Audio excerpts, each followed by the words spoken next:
네, 안녕하십니까. 오늘 말씀은 계시록 22장 1절에서 21절 말씀을 읽겠습니다. 요절은 5절 다시 밤이 없겠고 등불과 햇빛이 쓸데없으니 이는 주 하나님이 그들에게 비치심이라. 그들이 세세토록 왕노릇하리라. 드디어 성경 66권의 마지막 말씀이며 계시록 마지막 장, 새 예루살렘, 천국을 설명하고 있습니다. 우리 주님께서는 이제 새 하늘과 새 땅을 보여주시고 내가 곧 다시 오시겠다 약속을 연거풍 6절, 12절, 20절에서 세 번이나 말씀하시면서 곧 오실 것을 약속하셨습니다. 이로 이제 에덴에서부터 시작해서 마지막 새 예루살렘 천국으로 완성됨을 말씀하고 계십니다. 그래서 1절에서 5절은 새하늘과 새 땅 말씀이고 또 6절에서 21절은 계시록 전체의 결말을 말씀하고 있습니다. 1. 또 저가 수정같이 맑은 생명수의 강을 내게 보이니 하나님과 및 어린 양의 보좌로부터 나서 새하늘과 새 땅은 맑은 생명수의 강이 하나님과 및 어린 양의 보좌로부터 흘러나온다는 것입니다.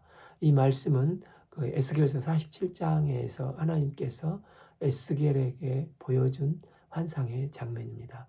47장 1절 그가 나를 데리고 전 문에 이르니 전면이 동을 향하였는데 그 문지방 밑에서 물이 나와서 동으로 흐르다가 전 우편 제단 나무로 흘러내리더라. 여기서 동문은 영광의 하나님이 들어오시는 곳입니다. 바로 그 동문 밑에 생명의 물이 흘러나와서 처음에는 이제 발등 또 발목, 허벅지, 그 다음에는 수영을 해도 건너가기 힘든 강이 되어서 아라바 쪽 사해로 흘러가는 것입니다. 이 길 가운데로 흐르더라 강 좌우에 생명나무가 있어 12가지 열매를 맺어 달마다 그 열매를 맺고 그 나무 잎사귀들은 만국을 치료하기 위하여 있더라. 그런데 이 생명의 물이 흘러갈 때마다 옆에 있던 메마르고 황폐했던 땅들이 이 생명의 물을 받아서 소성하며 이 생명의 열매를 맺게 된다는 것입니다. 그 땅에 얼마나 좋은지 이 12종류의 열매를 달마다 열매를 맺고 그 잎사귀는 만국을 치료한다는 것입니다. 그러니까 특이한 것은 원래 한 나무에 한 과실을 맺지 않습니까? 그런데 여기서는 달마다 열매를 번갈아 가면서 12과실을 맺는다는 것입니다. 그래서 천국은 무쌍하면서 이토록 아름답고 풍성한 곳이라는 것입니다. 거기다가 새하늘과 새 땅에는 하나님과 어린 양의 보좌로부터 생명수의 물이 흘러오면서 그곳에는 이제 선악을 분별하는 나무가 없는 것을 보게 됩니다. 그리고 그 잎사귀는 아프거나 이 고통스러우면 붙이기만 하면은 다 낫고 만국을 다 소생케 하는 것이라는 것입니다. 그래서 천국에는 생명나무가 있어서 더 이상 고통이나 질병이나 사망이 없고 새하늘 새 땅에서 누리는 언약의 복은 풍성하고 윤택하고 다양한 것입니다. 그곳에 하나님의 백성은 예수님을 닮은 백성이기 때문에 그들이 하는 모든 것이 하나님의 영광과 존귀를 드러내는 삶이 되는 것입니다. 그곳은 예수님의 십자가 부활의 결과로 말미암아 성령을 받아서 하나님이 기뻐하시는 열매를 주렁주렁 맺고 영원히 주님과 함께 누리는 삶을 살게 되는 것입니다. 그래서 이제 3. 다시 저주가 없으며 하나님과 그 어린 양 보좌가 그 가운데 있으니 그 종들이 그를 섬기며 아담의 범죄로 인해서 이 땅에 임한 저주가 시작된 곳이 에덴인데 그곳에서 이제 노동을 해도 기쁜 노동이 아니라 괴롭고 땀 흘리는 힘든 노동을 해야 했습니다. 그런데 이제 새하늘과 새 땅은 모든 것이 변해서 생명과 기쁨이 넘쳐난 곳으로 모두가 하나님을 기쁨으로 섬기는 곳이 된 것입니다. 이 모든 이미지를 통해서 하나님께서 우리에게 알리고자 하시는 것은 성전이신 하나님으로부터 나온 성령의 물이 천국 백성에게 한없이 끝없이 공급되어서 이 새하늘과 새 땅에서 하나님이 기뻐하시는 열매를 달달이 풍성하게 영원히 맺으면서 살아가게 될 것을 보여주고 있는 것입니다. 이 땅에서 우리의 영은 예수님의 피공로로 예수님의 생명을 가진 영으로 이제 중생을 했습니다. 그래서 성령이 원하는 방향으로 영이 하나가 되었습니다. 성령님께서 하시는 일이 이래 100% 우리의 영이 동의를 하고 기뻐하며 감격하고 즐거워합니다. 그런데 문제는 여전히 우리의 몸이 죄에 죽을 몸의 상태를 가지고 있다는 것입니다. 그러다 보니까 원치 않는데 육신이 성령의 이끌림을 받지 못하기 때문에 실수와 허물로 죄의 부끄러운 열매를 맺을 수도 있고 슬퍼하는 일들이 부득불 이 땅에서는 일어나게 되는 것입니다. 그러면서 비록 100점짜리는 아니지만 이 땅에서 새하늘과 새 땅을 소망하면서 이 성령의 9가지 열매, 각종 열매를 맺어가는 삶을 살아가는 것입니다. 그런데 놀라운 것은 지금 현재 영혼의 상태와 이 새 하늘과 새 땅의 영혼의 상태가 같다는 것입니다. 그런데 부활하신 첫 열매 되신 예수님의 능력으로 이제 죄의 몸, 죽을 몸이 없어지게 되고 이제는 영육간에 100% 성령과 하나 되는 부활의 몸, 신령한 새 몸을 덧입게 되는 것입니다. 이로 이제 새하늘과 새 땅에는 죄의 열매가 없고 오직 성령의 열매만 맺게 되는 것입니다. 때문에 우리가 이 땅에서 주신 말씀을 가지고 기도하면서 적용시키는 가운데서 새하늘과 새 땅의 산소망을 조금씩 맛보며 성령의 열매를 한 걸음 한 걸음 맺어가며 인도함을 받는 건강한 신앙생활을 해야 하는 것입니다. 왜냐하면 이 땅의 삶이 그대로 천국에 이어지기 때문입니다. 그의 얼굴을 볼터여 그 이름도 저희 이마에 있더라. 이 말씀과 3절이 연결되어 있습니다. 3절은 다시는 단 하나의 저주도 없다고 했습니다. 그래서 그곳에 하나님의 얼굴을 볼 사람들에게 하나님과 어린 양의 이름이 이마에 기록되어 있는 것입니다. 이것은 그들이 하나님을 경험하고 복으로 누릴 수 있도록 그들에게 엄청난 변화가 일어났다는 것입니다. 그들은 단지 모양만, 껍데기만 하나님의 아들들의 부분적으로 보는 게 아니라 이제는 성품적으로 완전하신 하나님과 아들, 딸들이 되는 것입니다. 그의 얼굴을 볼 터이요. 하나님은 새하늘과 새 땅에서 바로 즉각 응답을 해주시고 그 얼굴을 보게 해주시는 것입니다. 새하늘과 새 땅 전체가 이제 하나님의 성전이 되는 것입니다. 그래서 계시록 3장 2절에서 이기는 자는 내 하나님 성전의 기둥이 되게 하리니 그가 결코 다시 나가지 아니하리라. 내가 하나님의 이름과 하나님의 성 곧 하늘에서 내 하나님께로부터 내려오는 새 예루살렘의 이름과 나의 새 이름을 그 위에 기록하리라고 했습니다. 그곳에는 하나님의 백성이 성전의 기둥이 된다는 것입니다. 기둥이 없으면 성전이 안 되고 성전이 있는 곳에 기둥이 있는데 예루살렘 성 전체가 하나님의 백성도 성전이고 하나님도 성전이 되시는 것입니다. 여기서 성전 가운데 우리가 말하는 이 성전은 성전 뜰이나 성소가 아니라 지상에 있는 지성소를 말씀하시는 것입니다. 지성소에는 딱 1년에 한 번 제사장이 들어가 하나님을 만날 수 있었지 않습니까? 그런데 이 새하늘과 새 땅에는 온 세상이 다 하나님의 지성소이고 천국 백성이 다 성소이니까 새하늘과 새 땅 어디에 있든지 하나님의 임재가 항상 충만한 가운데 한없이 끝없이 만나고 주님께 나가게 되는 것입니다. 이것을 가르쳐준 것이 그의 얼굴을 볼 터이요 그의 이름도 저희 이마에 있으리라는 것입니다. 출애굽기 28장 36절을 보면 아론의 이마에 뭐가 있었습니까? 모자 터반이 있었습니다. 그런데 거기에는 여호와께 성결이라는 말씀이 새겨져 있습니다. 그런데 이제 새하늘과 새 땅에는 아론과 같이 다 하나님의 백성 전체가 대제사장이 되는 것입니다.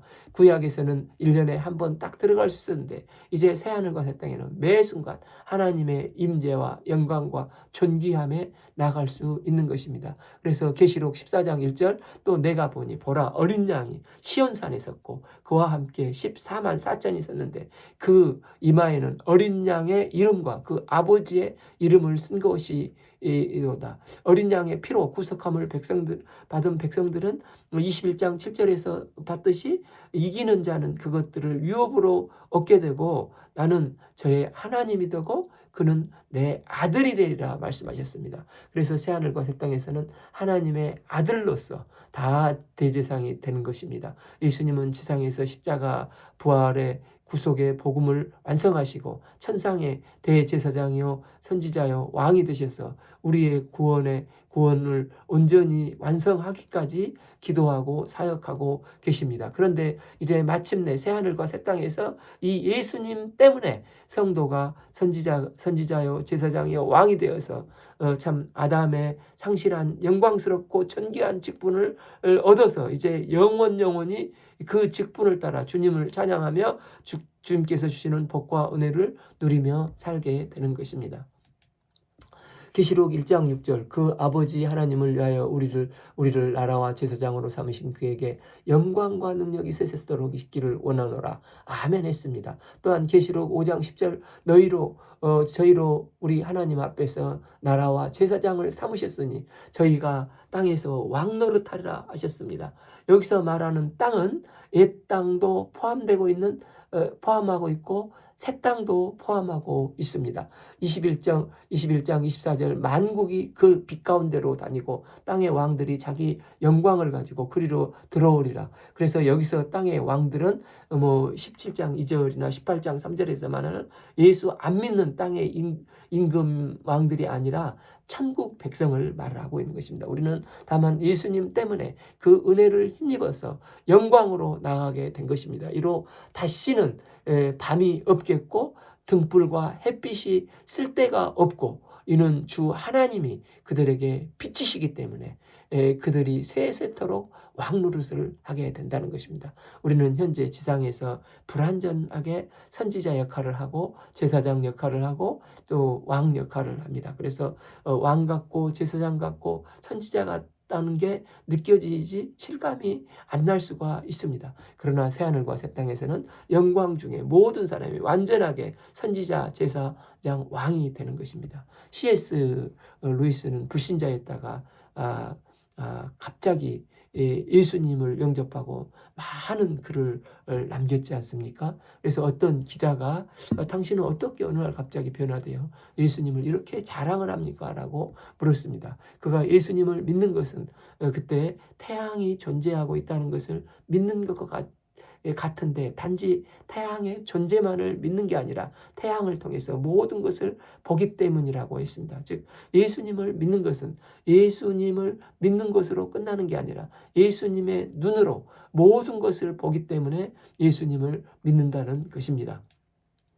이처럼 새하늘과 새 땅에는 예수 공로 의지에서 모든 것이 하나님의 임재로 충만하여 제사장으로 하나님을 섬긴다는 것입니다. 나가서 세세토록 왕노릇하게 되는 것입니다. 그러면 우리가 새하늘과 새 땅에서 영원히 선지자요 제사장이요 왕노릇한 성도가 되니까 이 소망 가운데 지금 이 땅에서도 고난 중에 불완전하지만 하나님의 말씀을 받아서 삶을 보고 문제를 해결해 나가는 선지자요 제사장이요 왕 같은 삶을 살아야 한다는 것입니다.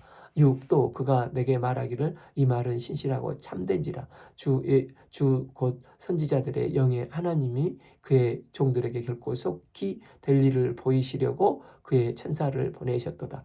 이제 6절에서 21절에 나오는 내용은 처음 시작한 1장의 서론의 노형과 주제가 병행이 되어서 똑같이 몇 가지가 대칭되고 있습니다. 첫 번째 그 계시는 하나님으로부터 시작되었다는 것입니다. 계시록 1장 1절도 예수 그리스도의 계신데 이는 하나님이 그에게 주셨다고 하는 것입니다. 그래서 계시의 출발은 둘 다 하나님으로부터입니다. 또 2절과 1장 2절과 2장 16절을 보면은 계시가 예수 그리스도라고 말씀하고 있고, 이 계시의 전달자는 1장 1절과 22장 6절을 보면은 천사들을 보내서 계시를 알게 하셨습니다. 또한 그 1장 2절과 28절을 보면 계시록을 기록한 자는 요한이라는 것입니다. 이처럼 계시록 서론과 22장 뒷부분 결론이 병행이 되어 대칭을 이루고 있습니다. 그래서 요한 계시록은 아무렇게나 쓰여진 게 아니라 굉장히 짜임새 있는 구조로 되어 있다는 것입니다. 때문에 계시록은 전체 짜임새를 따라 기도 가운데 성령의 조명하심을 받아 신실하시고 참되신 주님의 말씀을 체계적으로 읽어 나가야 되는 거지, 마구잡이로 읽으면은 뭐가 뭔지 이해하기 어렵고 또 금방 읽고 또 시작하고, 그래서 전체의 맥을 모르는 경우가 참으로 많은 것입니다. 그럼 이 계시록은 하나님이 주신 것인데 하나님께서 누구에게 주신 것입니까? 6절 하반부를 보며 결코 속히 될 일을 보이시려고 그 천사를 보내셨도다. 내가 속히 오겠다고 약속을 주님께서는 이번 이 6절에서도 또 12절에서도 20절에서도 세 번이나 연거푸하고 계시는 것입니다. 계시록의 내용은 결코 속히 될 일이라는 것입니다. 요한이 계시를 받았을 때가 AD 90년에서 95년경이라고 했지 않습니까? 그렇다면 지금이 2026년인데 속히 될 일을 하면서 지금까지 예수님은 2000년을 끄셨습니다. 이걸 어떻게 속히 될 일이라고 할 수 있는 것입니까? 우리는 보통 속히 될 일 하면은 최소한 내가 살아있는 동안에 일어날 일 정도는 돼야지 속히 될 일이라고 할 수 있을 것입니다. 그럼 여기서 속히 될 일의 의미는 무엇입니까? 이것은 나를 기점으로 곧 오게 된다는 것이 아니라 하나님의 마지막 때가 되면 그 다음부터는 신속하게 지체치 않고 일어난다는 의미가 되는 것입니다. 즉 내가 살아있는 시점에서부터 금방 될 것이 아니라 하나님이 마지막 때를 지정하신 때가 탁 되면은 그 다음부터 하나님께서 예정하신 종말의 일들이 일사천리로 진행이 된다는 것입니다. 그래서 7절에서도 마찬가지로 보라 내가 속히 오리라 이렇게 말씀하시고 있습니다. 그러니까 이 땅에 죄가 차고 이제 공의의 하나님이 이 땅에 사람들에게 7 시리즈 심판을 통해서 창조주가 누구시며 우주 만물을 주관하신 분이 누구신가를 심판을 통해서 그 사람들을 깨우칩니다. 그렇게 깨우치면 있는데도 돌아오지 아니할 때 예수님은 이제 때가 되어 지체치 않고 다시 오신다는 의미인 것입니다. 그래서 내가 살아있는 시점에서 온다는 것은 결코 아닌 것입니다. 우리는 하나님의 지정하신 시점을 알지 못합니다. 그러나 그분의 때가 시작되면 일사천리로 속히 될 일로 결코 반드시 이루어질 일입니다. 예수님은 때가 되면 분명히 재림하사 이 땅을 심판하시고 또한 이기는 자들은 구원하사 새 예루살렘을 선물로 주시고 그곳으로 영원히 인도를 하시는 것입니다. 따라서 7절 하반부 두루마리의 예언의 말씀을 지키는 자가 복이 있다는 것입니다. 요한계시록은 7번에 걸쳐서 복이 있다는 말씀을 하고 있는데 여기서 이 복이 6번째 복입니다. 이 말씀을 그대로 믿고 가는 자가 복이 있는 삶을 살게 된다는 것입니다. 그래서 계시록 말씀은 때가 되면 반드시 속히 결코 이루어지게 됩니다. 이 믿음을 갖게 되면 이런 자가 하늘 복을 받게 되는 것입니다.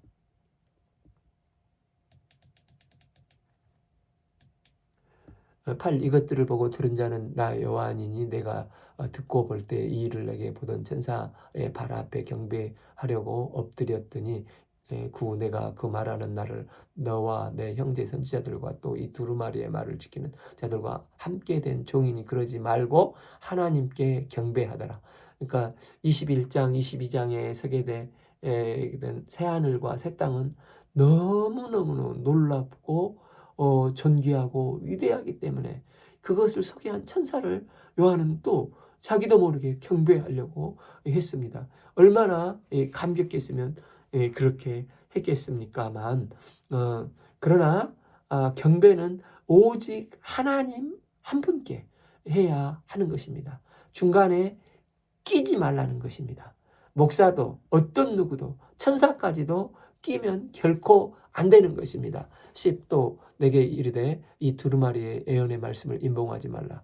때가 가까우니라. 우리는 이미 계시록 10장 7우리의 말씀을 하실 때 이 7시리즈 임봉을 거역하지 말라고 한 것을 기억합니다. 또 나아가서 다니엘에게 미래의 메시아 예수 그리스도가 오셔서 이루어질 하나님의 구속의 경륜인 하나님 나라와 영광과 존귀에 대해서 말씀하실 때 다니엘이 너무 영의 눈이 열리니까 너무 기쁘고 즐겁고 감격을 했습니다. 그래서 이 모든 것을 다 한 번에 깨닫기를 원했습니다. 그러나 그때 하나님은 다니엘에게 12장 4절에서 말씀하십니다. 마지막 때까지 이 말을 간수하고 이 글을 봉하라. 많은 사람이 빨리 왕래하며 지식이 더하리라. 임봉하라 말씀하셨습니다. 그러니까 요즘 젊은 사람들 얘기를 하다 보면 막히는 것이 있으면 잠깐만 하고 좀 핸드폰 검색해보고 이게 뭐네요. 이렇게 뭐 몇십 초 만에 순식간에 찾아내고 그야말로 이 손바닥에 모든 지식이 다 있는 것 같습니다. 우리 50대 이상은 손이 느려서 잘 못 찾는데 말입니다.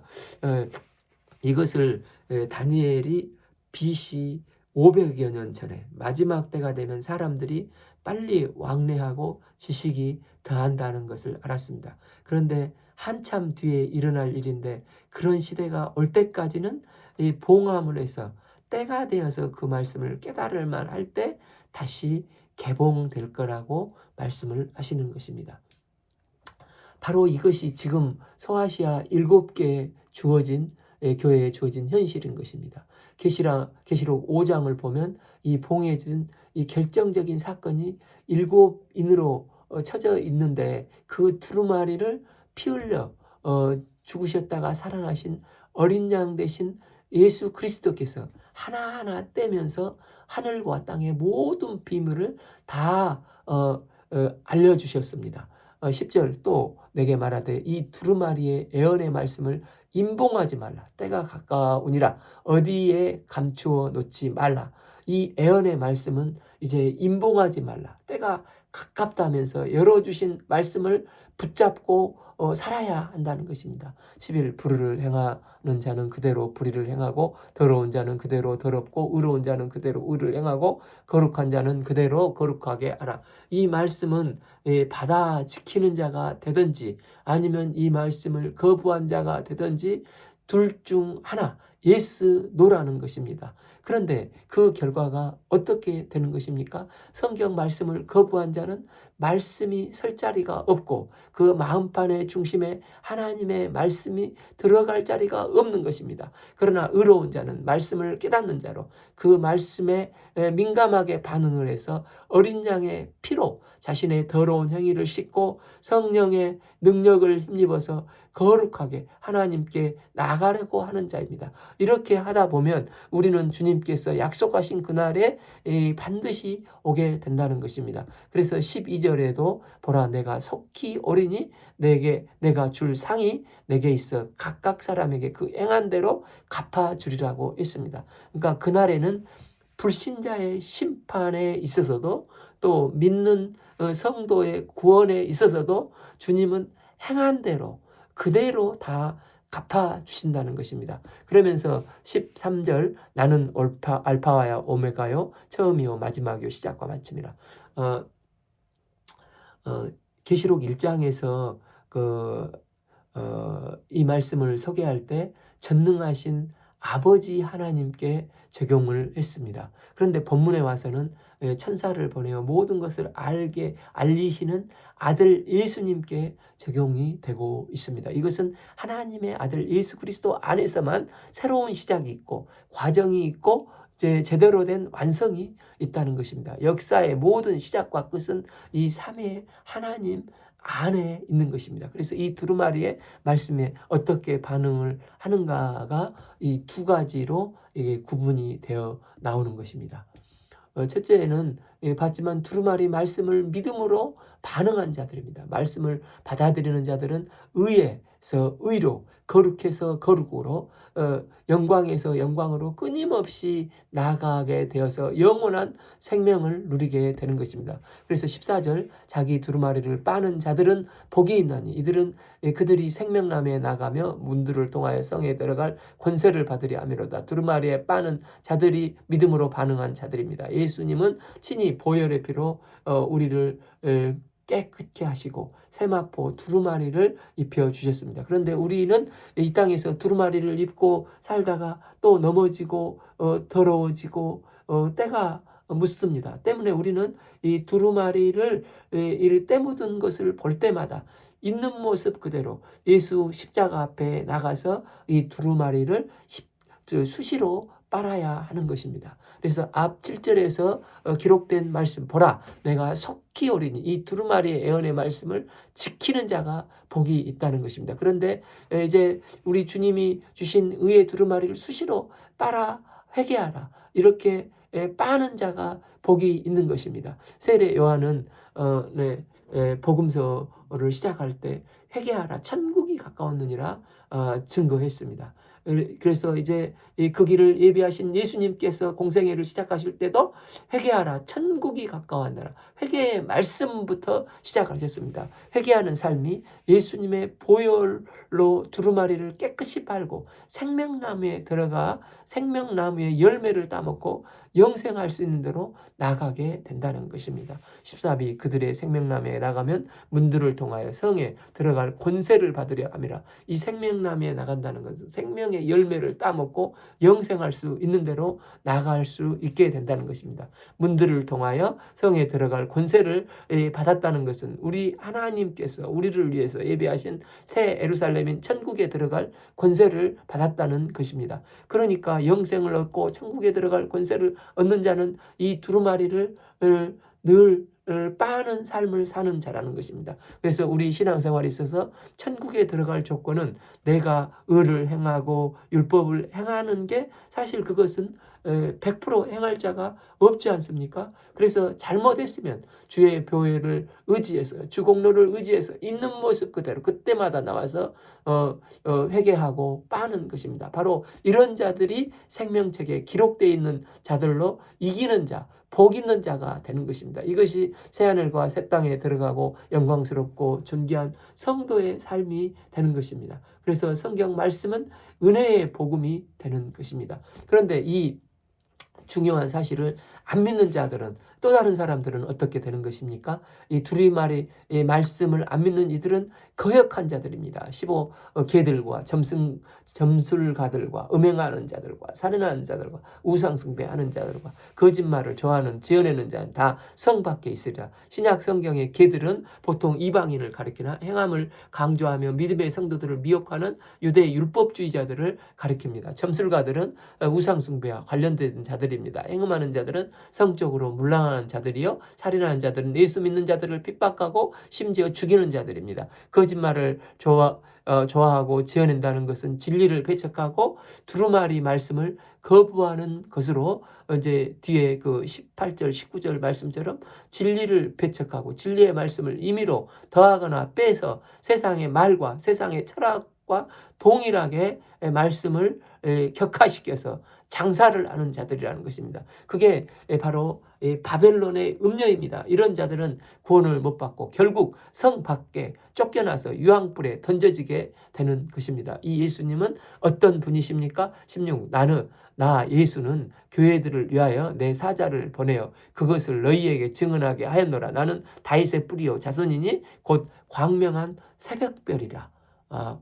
요한 당시에는 황제 숭배 사상이 온 세상을 다스린다고 생각했습니다. 그런데 주님은 이 이스라엘 백성에게 있어서 메시아는 다윗의 후손 가운데 오신다고 말씀하십니다. 이것은 민수기 24장 7절과 17절에 광명한 새벽별이 다윗의 후손으로 나타나면 이 나라가 흥왕하게 될 것이라고 믿었습니다. 그래서 지금도 이스라엘은 국기가 이 다윗의 별을 그리고 있지 않습니까? 이분이 바로 예수 그리스도이십니다. 이 예수님이 다윗의 뿌리요, 다윗의 후손이요, 광명한 새벽별이 되시는 것입니다. 이 예수님께서 죄와 죽음 문제를 해결하심으로 세상이 온전히 회복이 되어 가는 것입니다. 그래서 이 주님의 말씀을 듣는 자는 어떻게 되는 것입니까? 17 성령과 신부가 말씀하기를 오라 하시는도다. 듣는 자도 오라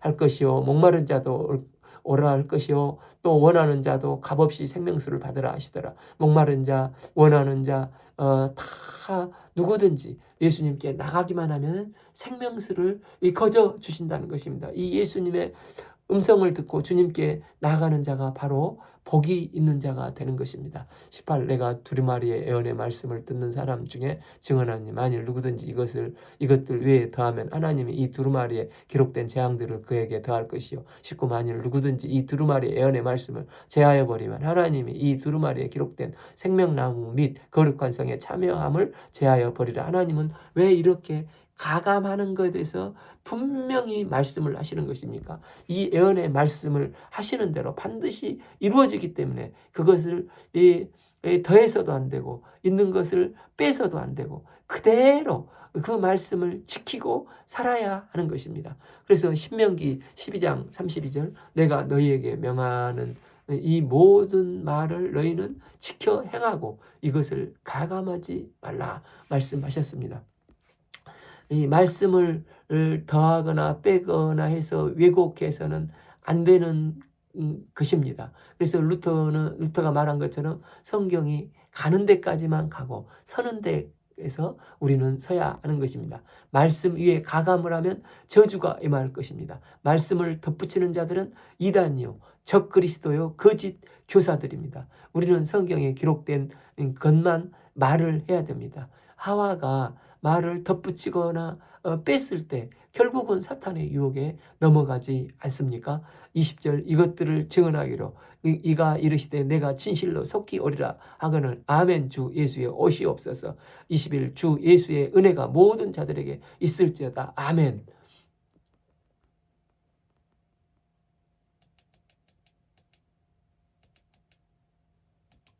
예수님을 영접하고 생수를 마셔본 모든 사람들은 한결같이 기도하기를 아멘 주여 오시옵소서 마라나타 이렇게 마라나타 기도를 합니다. 그런데 왜 예수님은 2000년이 지나셨는데도 지금까지 안 오시는 것입니까? 그것은 베드로 후서에서 봐보면 베드로 후서 3장 9절에 베드로는 증거합니다. 주 예수의 약속은 어떤 이는 더디다고 생각하는 같이 더딘 것이 아니라 오직 너희에 대하여 오래 참으사 아무도 멸망치 않고 다 회개하기를 이르기를 원하느니라. 나의 사랑하는 가족, 나의 어머니, 나의 아버님, 또 형제들, 이웃이 예수님을 안 믿기 때문에 예수님께서 재림을 지체하시는 것일 수 있습니다. 우리가 사랑하는 사람들에게 어찌하든지 복음을 증거해서 그들도 새하늘과 새 땅에 같이 참여하는 은혜를 덧입기를 간절히 기도합니다. 주님 오실 날이 점점 가까워지고 있습니다. 이 땅의 시민과 우리는 천국 시민의 이중 국적을 가지고 있는 사람들입니다. 우리 성도들이 이 하나님께서 주신 이 계시록의 산소망을 가지고 끝까지 이기는 자의 삶을 살아서 하나님과 함께 생명나무로 나아가 해처럼 밝게 영원히 영광 가운데 주님을 찬송하는 은혜를 덧입기를 간절히 기도합니다. 오늘 말씀은 이제 계시록 22장 1절에서 21절 마지막 66권 강의 말씀과 계시록을 다 마치게 되었습니다. 감사합니다. 이제 이로써 21년 6월부터 제가 이게 뇌경색 걸리고 할 일이 없어서 이게 조금씩 성경 통독을 시작을 했는데 성경 통독 66권의 등반을 지난 이제 5년간 걸쳐서 다 한 봉우리 한 봉우리를 마치는 이제 은혜를 덧입었습니다. 그동안 함께 해주시고 인도하시고 이제 이 일을 통해서 성경 전체 맥을 잡고 말씀을 더 알게 해주신 주님께 감사하며 주님께 영광을 돌려드립니다. 또한 끝까지 함께 성경 통독을 해주시고 늘 기도와 격려로 격려를 해주신 우리 구독자 성도님들께도 참으로 감사드립니다. 그래서 몇 가지 이제 두 가지 간과할 게 있는데 이게 감사 말씀과 신약 성경 통독을 번갈아서 이렇게 보내주었으면 좋겠다는 의견들이 이제 지난번에 광고를 했을 때 의견들이 있었습니다. 그래서 일주일에 3번씩 그러니까 월, 수, 목 이건 감사 말씀 또 화, 목, 토는 신약 성경 통독 이렇게 하면서 유튜브를 계속해서 보내드리겠습니다. 또한 그동안에는 이제 개인적으로 한 명씩 에게 카톡을 올려드렸는데 이제는 좀 단톡방으로 만들어서 이게 보내드리고자 합니다. 혹 단톡방에 이제 계속해서 보내드리는 게 개인적으로 보내드리는 게 좋다고 생각하시는 분은 미리 제게 카톡을 보내주시면 단톡방에 넣지 않고 개인적으로 계속해서 좀 보내드리겠습니다. 감사합니다.